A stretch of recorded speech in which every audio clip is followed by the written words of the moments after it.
What if I told you that there's a simple formula to optimize your recruiting in College Football 25 Dynasty mode, but that formula might have just changed? EA Sports released an update this week that might impact one of the biggest questions in recruiting. In their patch notes, they explain that they increase the reward you get when you do the ideal pitch and have good grades on a player when you soft or hard sell. So now we have to revisit the critical question of when should you sell a player or when should you just use normal recruiting action. Now I've done an experiment on this before, but we're redoing it with this update and we're going to answer a bonus question too. The answer still lies in 3 simple numbers added together, but this time we're doing that for both hard sells and soft sells. Last time we did this experiment only with soft sells and we just assumed that the logic applied to hard sells, but we're going to confirm it this time. By the end of this video, you're going to get an easy 3-number formula that'll tell you when it's a good time to hard sell or when it's a good time to soft sell. And luckily, if you saw the first experiment, the threshold has not changed very much. You should still convert the 3 grades of the prospect's ideal pitch from letters into numbers using this scale right here, and then all you have to do is add them up. Now, in the original experiment, the magic number was 19,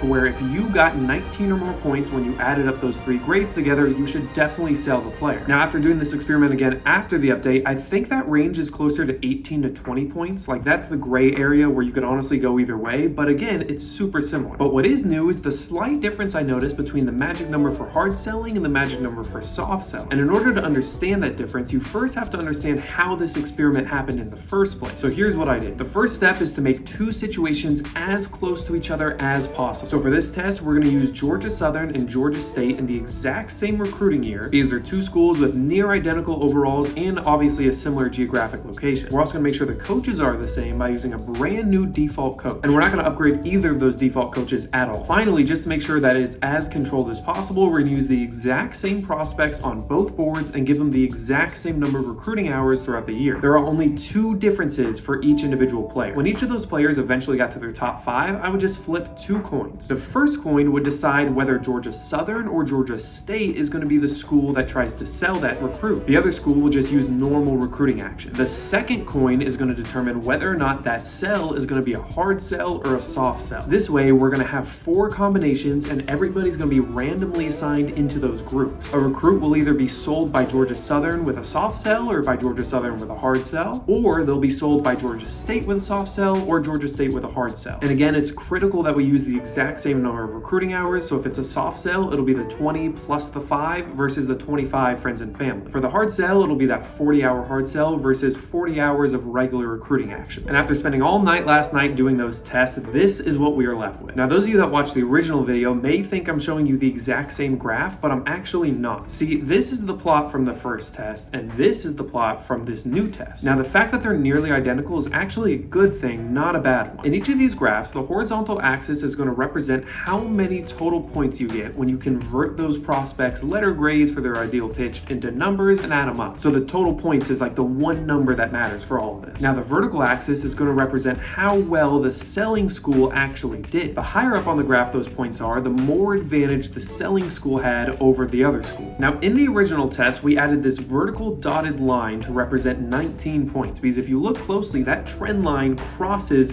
0 effect right at 19, which means right at about 19, it's not really clear either way whether you should sell or not sell, but anything above 19, you should probably sell, and anything below 19, you probably shouldn't. And this is super cool, but we're going to take that exact same vertical line at 19, and now let's look at the new graph. Now, our goal is to make that vertical dotted line at 19 points, the horizontal line at the break-even point, and that trend line all come together at the same spot. And you can see that we're actually pretty close, but there's one thing wrong. And that's the fact that the trend line actually doesn't break even with that horizontal line until just after 20 points, not 19. That's why earlier I said 18 to 20 points is pretty much a gray area, where if you add up those prospect grades and you get about 18, 19, or 20, it's not really clear what you should be doing. Now, the good news is we have just reliably confirmed the results from the first study with just a little tweak about the gray area, but what's even cooler is check this out. Look at what happens when we break up those points based off hard or soft sells and then make a trend trend line for both. All of a sudden, we can totally see what EA meant when they said that you're going to be really punished or really rewarded when you go with the hard sell. Like, let's check out those data points on the far left side. All these guys are recruits where I would add up those points from the grades and get to about 10 or 12. Now, if I were to soft sell, we would be at a pretty clear disadvantage, as you can see from that blue line. But if you were to hard sell with grades that bad on their ideal pitch, it is such a bad result that it actually broke my graph. So this is going to answer a huge question that a lot of y'all were asking. People wanted to know, does that magic number change when you're thinking about a hard sell versus soft sell, or are they the same? Last time we didn't know, but this time let's go right back to that break-even horizontal dotted line and check. So the trend line for the hard sell doesn't cross the break-even point until just after 20 points, but if you look, the trend line for the soft sell crosses right at 19, just like last time. So is there a difference? Maybe, but that also totally could be from the fact that we have a limited sample size here, because it frankly takes forever to do this experiment. And now that I've done this experiment twice, what do we actually know? Well, first, we know that the method of determining whether or not you should sell a prospect is going to be the exact same even after this update. First, you have to find the recruit's ideal pitch, then convert those letters into numbers using this scale. Again, F is going to be the lowest, A plus is the highest, and you just work your way between. After you get those three numbers, you just add them up and use that single total points metric to determine whether or not you should sell. The only thing that has changed is in the past, I would sell automatically if it was 19 or above, and I'm not going to do that anymore. Now it looks more like 18 to 20 points is really a gray area. Personally, from now on, I'm only going to sell a recruit, whether or not it's a hard sell or a soft sell, if those total points adds up to 21 or higher. Now, if you add up the total points for that individual prospect's grades and you get somewhere between 18 and 20, you could still totally try to sell them as long as you're willing to take that risk that it might not actually be the best move. But I can say for a fact that if you add up those three grades and get 17 points or less, you should not be selling that recruit no matter what. Whether that sell is a hard sell or a soft sell, you shouldn't do it. It is important to note though, even if you play it safe like me, 21 points is not that high of a bar to reach. If those three grades for the recruit's ideal pitch are all C pluses, that adds up to 21 points. So I would personally hard sell there if I could. Or even an F, A plus, and C plus, that's also going to add up to 21. Now you don't have to worry about using this formula between a hard sell and a soft sell, because you can do it for both. It's just going to be up to you to determine whether or not the recruit is worth the hard sell and if you have the hours to do so. The only word of advice I have is make sure that you're comfortable with the risks of doing a hard sell if you add up those points and you get between 18 and 20. But for a lot of you, if you're controlling a pretty good team, you're going to see nothing but a lot of A's, B's, and the occasional C when you look at those grades for the ideal pitch. And in that case, you could do the math to double check, but if you're seeing A's and B's, you should pretty much hard or soft sell whenever you want. The final key takeaway from this new experiment is that EA really means what they say when they talk about penalties for bad grades on a hard sell or rewards for good grades on a hard sell. Because if that total points number is super high, you should make a lot of progress on that recruit. But if it's 17 or below, be prepared to lose those battles if you hard sell. Finally, since this channel is all about admitting what I don't know in order to go and learn more, I need to tell you what this experiment is not going to help you with. If you were considering selling a player using a pitch that only has 1 or 2 green check marks, do not use my formula. It will not be right. This whole experiment was designed to answer one question: how good should your grades be in order to hard or soft sell on that ideal pitch? Like EA said in their most recent update, they're going to penalize you if you try and pitch something to a recruit that they don't care about. But if you think that specific situation is actually worth looking into, let me know in the comment section, and maybe that just might be our very next experiment on this channel. Until then, happy recruiting. Thanks again for watching. Peace.